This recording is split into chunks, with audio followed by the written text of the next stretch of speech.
Florida. So for your daily weather update, it's first thing in the morning and we're dealing with about a 6 out of 10 on the rain scale here for Florida. And I wanted to put Chip on the lift, which would require moving this car out, moving this car out, putting Chip in, moving one of them back in, and then putting the other one in the garage up there, which also requires me moving 2 cars, opening a gate, and going into the garage. So basically, it's gonna be a wet one, and I'm kind of trying to hold out because I don't want these cars to truly just be out in this pouring rain.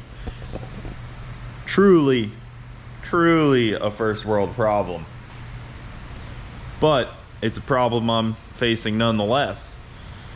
So I'm just kind of thinking about how to do this. And then the other kind of downside is once I bring Chip in and put him on the lift, he's just going to be dripping wet. Yeah, so I don't know. Maybe I'll wait it out. It'll probably stop in the next like 30-40 minutes. Probably find something to do in between.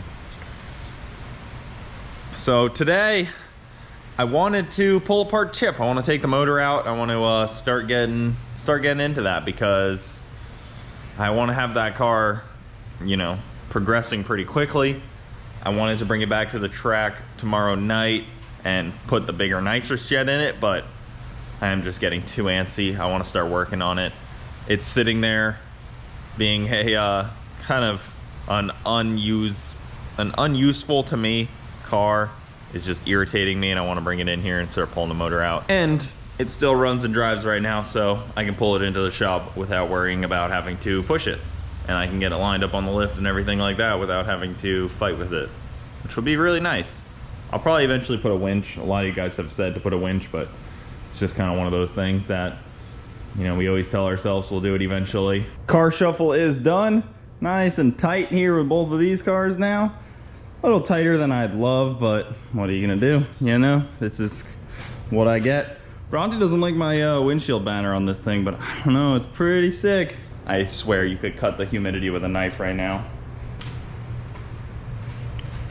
Is that a catalytic converter? Be a shame if somebody cut that off. Well, let's get a game plan here. So first step is probably going to be to cut the exhaust off and drop the exhaust down, and then I'll probably drain, well, I should probably do that first. Drain the oil, drain the coolant, drain the water, or drain the transmission, maybe not drain the trans, I don't know. And it doesn't look like it has a drain spot on it. What the heck, Ford? How are you supposed to, I guess this is one of those don't change the fluid type of automatic transmissions. It's a Chevy thing also, classic. Hey, don't even bother changing the fluid. There's no hanger there. What you doing? You're missing both. All pretty untouched under here, it looks like. All will soon be replaced. I may just drop the whole subframe, the whole front subframe, instead of trying to like pull the engine out and the trans. I may just drop it all, wheels, tires, the whole front end, bring it down, just so that I can easily, you know, roll it out. I'm putting a whole new front K-member in anyways. All of this is going to be replaced. These lower arms will be replaced. Steering rack, I may order a new one. Haven't decided yet. That one looks a little shot. Maybe just get a reman one. Yeah, and then obviously I'm not gonna run a front sway bar anymore because drag car, so unbolt all that, drop the whole radiator out. All right, enough of me talking. Let's get to work. So let's talk about used cars for a second. So I bought this car, obviously used, nearly 200,000 miles on it. And I didn't check every nut and bolt. Why would I? Put nitrous on it, took it down the track.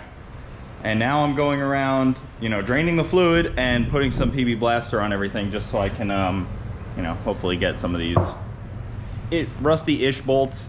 I know if I call them rusty, you northerners are gonna attack me in the comments, but it does have a good amount of rust. But let's just see what I found. So this is a little a little scary. I mean, I was taking it down the track. Let's give a little look here. So this is the bolt that holds the front part of the lower control arm on. Now, look, you see it's got a nut, a bolt all the way in. This one right here, look at that. It does not have the nut on the other side.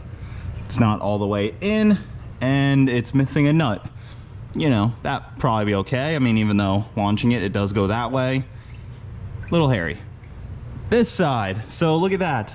There's one thread holding it on there, and it's almost all the way out. I hadn't touched these yet. This one, look at that. It's also not really in, but look at the head of the bolt. It's like cross-threaded on there. Man, this is kind of a death trap. Like, I'll be honest, I'd probably be fine, but man, I mean, if you went out and bought this for your kid as like a first car, you're not gonna go through it like this. You're gonna say, here you go, Junior, go drive it. This is some shoddy work, even for me. Sitting here pulling it apart in the heat, watching Independence Day. Great movie. Will Smith, one of his classics, 10 out of 10. I love working on cars that I've never worked on before. So these are the power steering lines. I don't know, was this Ford's answer to power steering cooler? They just looped the line in like a big loop in front of the condenser. How you did it, Ford? Just loop a line, call it good. That should cool the power steering. I mean, I guess it doesn't need all that much, but geez, come on. At least like some fins on there, like the GMs do. Well, most of this stuff under here is undone. I cut the drive shaft off because these bolts didn't want to come undone, and I'm not using this rear end anyway, so it doesn't really matter. Let's see, I think I got everything for the most part down here done. I gotta go up top and unplug a bunch of stuff. There's still a bunch of things to do down here, but it's gonna be probably an up and down like 10 times before this thing's ready to come out, so let's get to it. I'm up top, pulled out the radiator, pulled the intake out, throttle cable, transmission cooler lines that go into the radiator. There was a bunch of other miscellaneous things. Just trying to get everything dropped out, and then I can decide what I'm keeping and what I'm not. I want to keep a lot of the factory wiring. I know it's kind of weird to say, but like keeping the fuse panel, keeping the fuse box, and like a couple other things like that kind of just will help make this a little easier to wire up, because if you just give this stuff power, everything will work like normal. So I can kind of try to, you know, work the Holley into the factory stuff.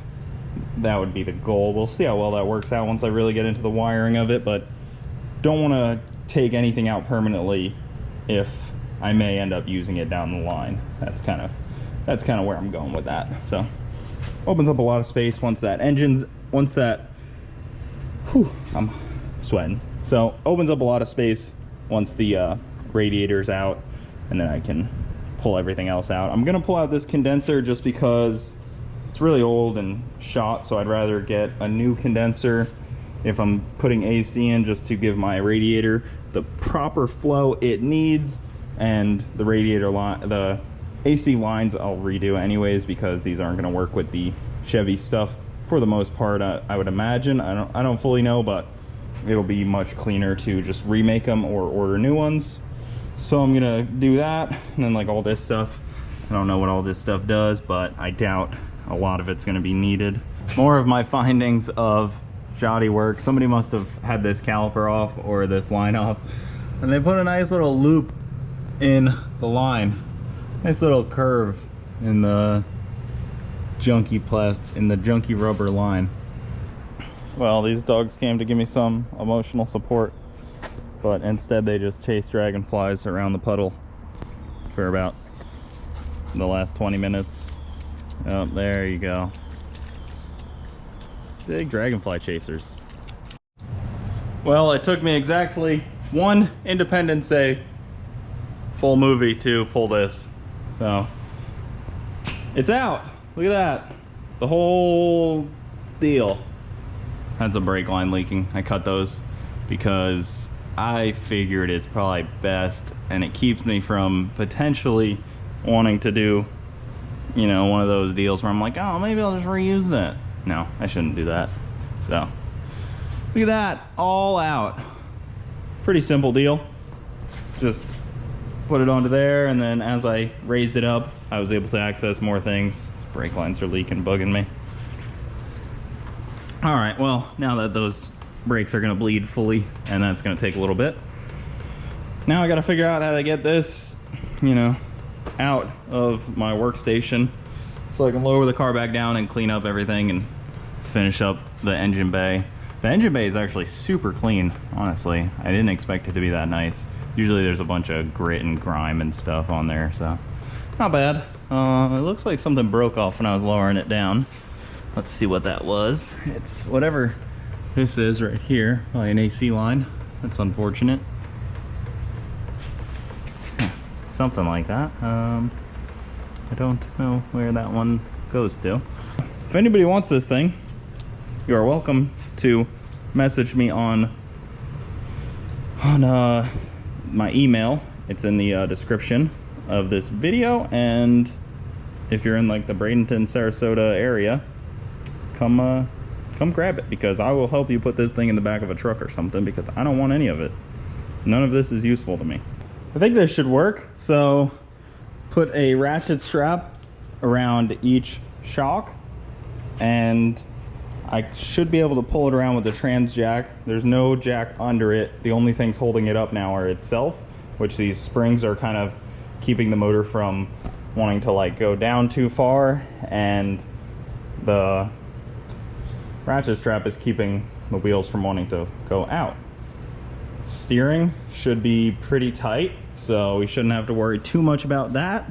Steering column is already, steering rack is still connected, so we should be good there.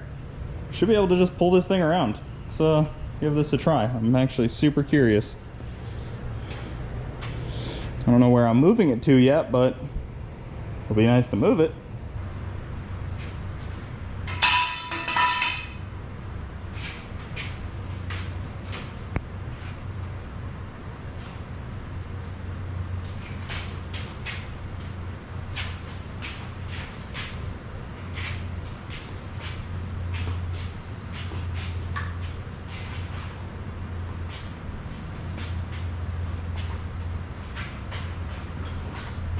It's weird moving this thing around. I used some wheel chocks to kind of hold everything together. You stay put. Well, that's out of my way for now. So it's not exactly how I wanted it, but it's a little too wide to really fit there nicely. So it sits here for now. That was heavy. Guys, I just want to say, if you ever find yourself saying things like, oh, I can't do that, I'm by myself, that's a two-person job, or you know, it's too difficult. I found myself saying that a lot, you know, a couple of years ago. Be like, oh, I can't do that all solo, it's too big of a job, this, that, or the other thing. You're probably wrong. I've learned that. I used to always have those excuses like, oh, I can't do that, that's two people to do that. It's not. I just did all this one person in, you know, 2 hours. And you know, I used to be just like that, making excuses. So if you're finding yourself making excuses why you can't do something because you're by yourself or something like that, you're probably wrong. Just use some common sense, be safe. You could probably get it done. It's not that bad. These cars are easy to work on. They're just nuts and bolts. So I'm looking at, I can't figure out what broke off down here. So something broke off there. I don't think it's AC because there's two AC lines that already go in. So it's not one of those. There's two heater core hoses that already go in. I don't know. You Mustang guys, let me know which one broke off. I can't find it on the back of the motor what it could have been. It's weird. I don't know. I cut these ones, but I'm not reusing this condenser like I said, because it's just, the vanes are pretty shot, and I'll probably just do a nicer system. Maybe I'll just get some vintage air stuff and make it like really nice, but I don't know. I mean, this stuff's not too bad, but like these connectors and stuff kind of suck. I don't know how you even get those connectors off. I mean, I just cut this because, you know, there was a strong chance that on the other end I was gonna have to cut it anyways. Just trying to figure it out, and then I gotta clean this. But I was looking over here and I found some more fun stuff on this motor. So somebody also had some silver spray paint, and then this is pretty funny. So I was looking right back here where it would have been, and I was like, what is that? You see that? There's a spark plug sitting there on the frame. So I was like, all right, so somebody did spark plugs. That is no joke how it was. Not even tight. Like hand tight. And then one on the other side was the same, but can't figure out what that was. That goes into there. I can't see anything that broke off like that. I don't know, I'm just missing it or something. But I'll keep this here, and then I can figure out how the AC lines go. Makes it a lot easier. Hey buddy, you know anything about Mustangs? You're pretty slow. You should know these. You wanna help? Kind of look like a SN95 Mustang. Kind of have that same shape. I mean, I'd prefer if you didn't come in here though. It's not exactly tortoise safe. It's more of a shop for humans and the occasional golden retriever. This man just came into the shop and used the bathroom. You are a different type of scumbag, buddy. Get back that way. Let's see if the ladder will stop him. Maybe. He doesn't really climb up stuff like that. Maybe that'll get him out of here. One thing about tortoises, guys, is they are so stubborn. Trying to eliminate some of the non-essential stuff. I ditched the windshield wiper fluid reservoir, and I took this out. This is part of the vacuum system.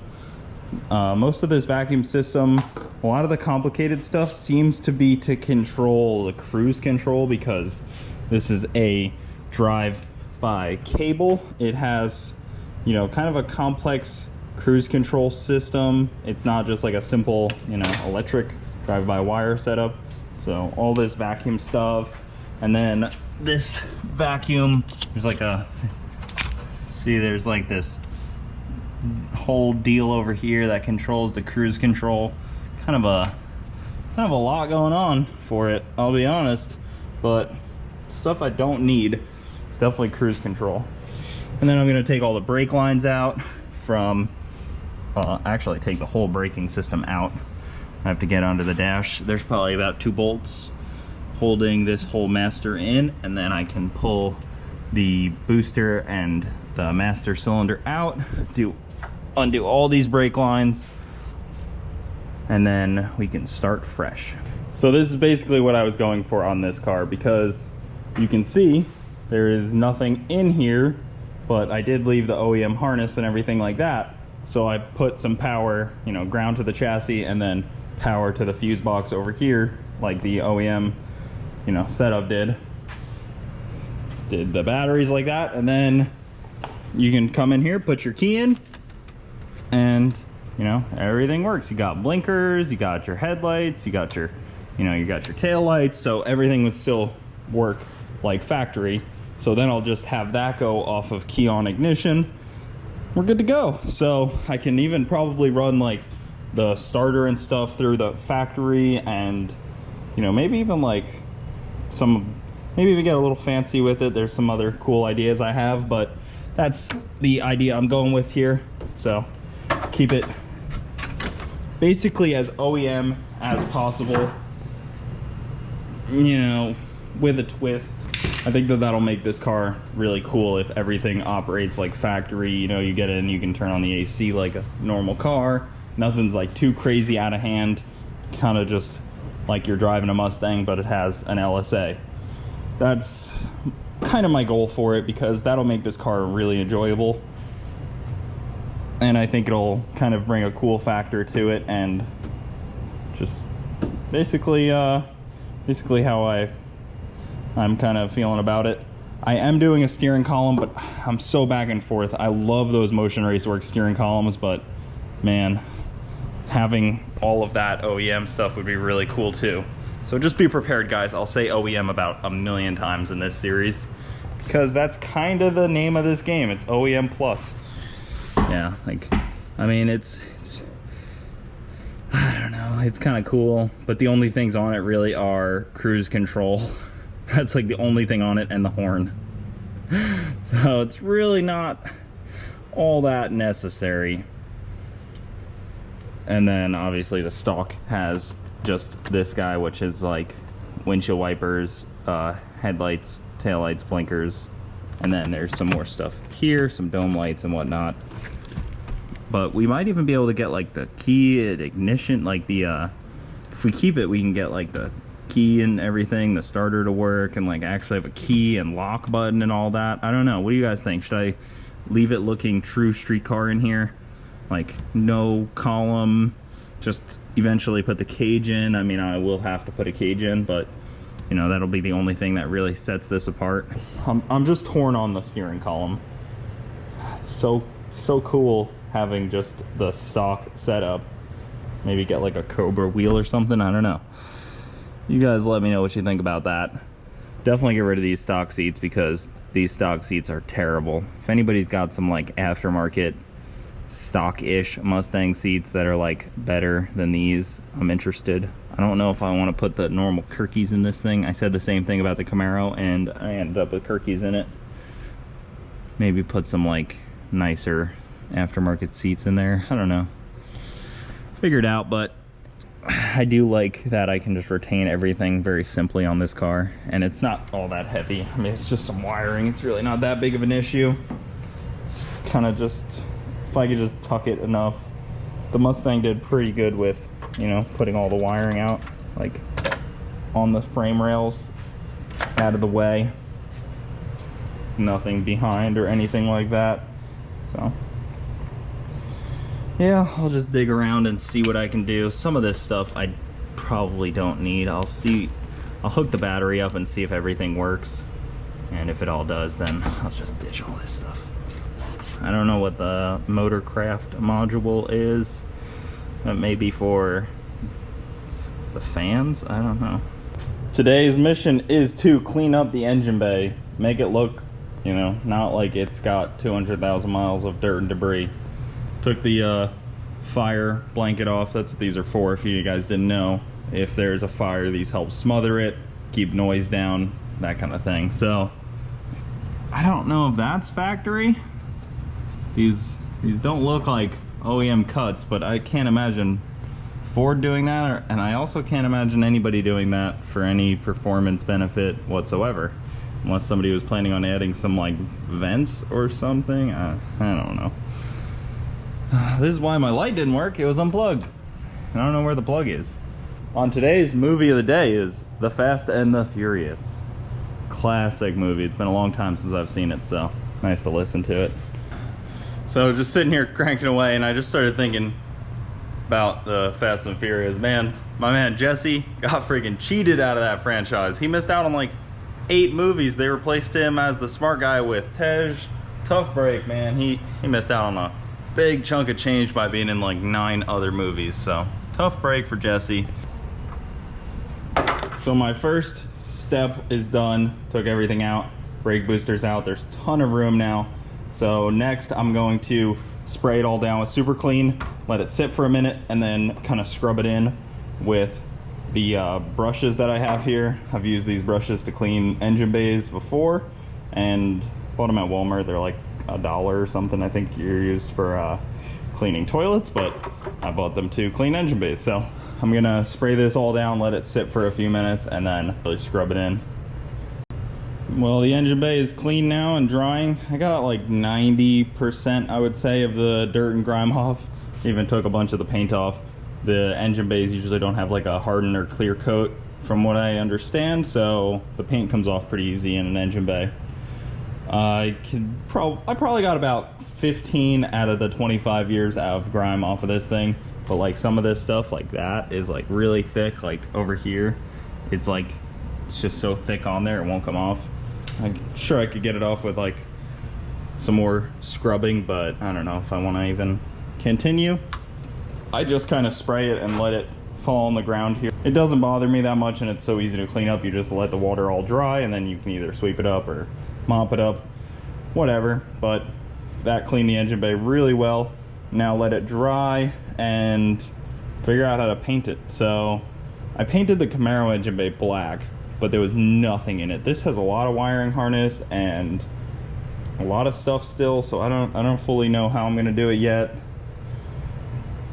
The wiring harness kind of double wraps around too, like it plugs in on that side, goes all the way around, and then plugs in over here. So I don't know how I'm gonna do it yet, but maybe I'll just pull the harness out. AC stuff, not gonna take that stuff out for the time being. I'd rather just leave it all in place. Less stuff I have to put back, the better. This car's end goal is not to be, you know, super crazy nice. It's just gonna be like mildly nice. But okay, well, time to let this dry. Yeah, I use the sprayer, the water sprayer right there, because I don't have running water. We'll let this thing dry and then we'll come back to it. It is almost all degreased. There's still some spots that are really not easy to get to. Some of these spots down here, I could move the loom, but I don't know, I don't really see a full need to. I don't think this engine bay needs to look that nice, but then I'll just get some touch-up paint and clean it all up, try to make it all black. Maybe match this green, but I don't think that's possible, so I'll probably just get black. I don't know, haven't decided yet. Maybe I can go to like Napa and get them to match this color. I think there's somewhere you can go to get spray paint color matched. Haven't decided yet. You guys let me know. Should I try to match this? It'd probably be better to match it, but I don't know. Sometimes I'm a little hard-headed with making an engine bay black. Oh man, I should probably leave it this lighter color, because then if there's any, you know, oil or anything anywhere, it's easier to see. So now just wait for it to dry and clean out underneath it, go up with the lift, mop up everything. Look at like all the dirt that was coming off of it. You could just see it all, you know. And then you just clean it up like that. I didn't really clean the wheel wells, I just vacuumed them. I don't think there's any need to clean them that much, but now just wait for this stuff to dry, sweep it up, mop it up, whatever. And then wait on the K-member. So should have a K-member here pretty soon, and we can get this thing back to a roller. All right, well, that'll do it for this video. It was definitely a very progress-filled video. I got a lot done, a lot accomplished. I am sweaty. I'm gonna go shower, edit this video, and come back in here and clean up the shop, because it is trashed right now. Like every square inch of workbench, it's almost covered. And let this dry, clean it up. Yeah. And then we can start putting new parts on this thing, hopefully. Well, paint it first. So once I figure out paint, put some new parts on this thing and start getting to serious work, because I am ready to have this thing as a fun A to B car. But that'll do it, guys. Thank you so much for watching. Keep it saucy. I'll see you next time.